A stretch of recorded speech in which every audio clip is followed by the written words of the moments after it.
গ্রাহকদের দোরগোড়ায় ঐতিহ্যবাহী ইফতার পৌঁছে দিতে টানা চতুর্থবারের মতো গ্র্যান্ড ইফতার বাজার আয়োজন করেছে ফুড প্যান্ডা বাংলাদেশ। বৃহস্পতিবার রাজধানীর বনানী সোয়াটফিল্ডে এই ফ্ল্যাগশিপ আয়োজনের উদ্বোধন করেন প্রতিষ্ঠানের সহ-প্রতিষ্ঠাতা ও ব্যবস্থাপনা পরিচালক আম্বারিন রেজা এবং জুবায়ের বি এ সিদ্দিকী।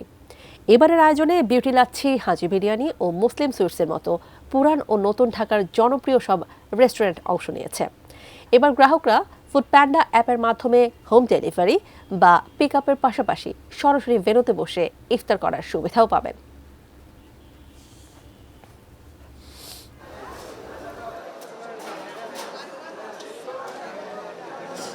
সবাই যেন একটা জায়গায় আসতে পারে, এসে তাদের সবচেয়ে ফেভারিট এবং যত নামকরা ইফতারের জিনিস আছে সেগুলি খেতে পারে। এই কনসেপ্টটা নিয়ে আমরা করেছি। পুরান ঢাকার কিছু ঐতিহ্যবাহী রেস্টুরেন্ট আছে, আপনার ডিসেন্ট হালিম আছে যেটা অনেক পপুলার রোজার সময়। সো এনাদেরকে আমরা এখানে এনে আমাদের ট্রাই স্টেট এরিয়ার কাস্টমার্স, ডিওএইচএস আশেপাশে যে কাস্টমাররা আছে ওনাদেরকে দেওয়ার চেষ্টা করছি।